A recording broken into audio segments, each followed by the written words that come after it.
ma'am मैं channel तराम नौचनजरी अखोगी हंदकी Lok Sabha election 2024 BJP की performance ती यामना हंथखरे इंडिया अलायंस ना यामना परफॉर्मेंस फजब तारगसु सरकार ददी लाक्पा ngамदबना बीजेपी अलायंस एनडीए ना सरकार सेम हरे अदुगा ngasi ngarangdagi akhoi oat taking si haure adu ngasi manipur gi akhoi manipur dagi khalakpa mp animak oat laujari lauja khare aduda mp singna oat law matamda mayam member sing yamna manipur haina law baga loina manipur da justice amuk hanna purakpagi damakta shanti puraknabagi damakta mayam da haijai asini ಅದು ಮಮಾಂಗಿ ಹಾಯ್ಬ ತಾರಗದಿಕೋ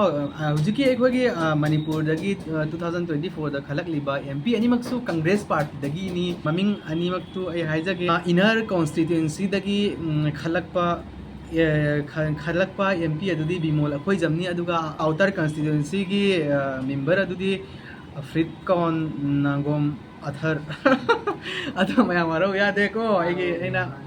ममिंग सी खितंग कनो तौबनिना इसो कनो सी Seng high जबंग जद्रे दु वारो बिबे आदे अदुगा आइना हाइनिंग बदी ममांग 2019 गी ददे कोगे बीजेपी की MP अमा ओय अदुगा अतोपा पार्टी सी रीजनल पार्टी ओइरंगनी एगी वखंददी ममिंग दो NPF हाइना कवि अदुदगी MP अमा लाए सी हंदक्ति अनिमक्सु कांग्रेस ना पूरा पाइखरे अदोइसु सेंट्रल ददी अहोंबा अमा पुरक हौद्रबनिना सरकार असी हानगी सुम NDA अलायंस अदुना कंटिन्यू तौरी अदोइसु हौजिक ओपोजिशन हानगी कंपैरिजन दा याम लिंगे अदुना हाना दुमना बीजेपी ना पुनिंगकपा लो पास तौहन्निंगबा लो खुदिंगमा पास तौहनबदी यामना लाइररोयना खल्ली अदुगा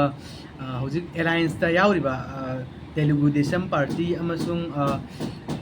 जनता दल यूनाइटेड असिगी पार्टी अनिमक्सी सेकुलर थॉट पुयाबा सेकुलर की प्रिंसिपल्स फॉलो तौबा पार्टी ने लौनई अदु मकोई NDA दा यावरबनिना मकोइना सरकार से मकोइसु सरकार सेमबदा रूल अमा ओय करिगुम्बा असिगी पार्टी अनिसिना सरकार दगी बैक चखरब तारगदी बीजेपी दा सपोर्ट तौरक्तब तारगदी सरकार से काइबगी मवोंग लई अदुना बीजेपी NDA अलायंस की सरकार असी यामना क्याम कुइना चटकदनो क्याम कुइना चटलोइदनो असी हाइदि असिसु चिंगदि गरि दोइबा वल्ला अदो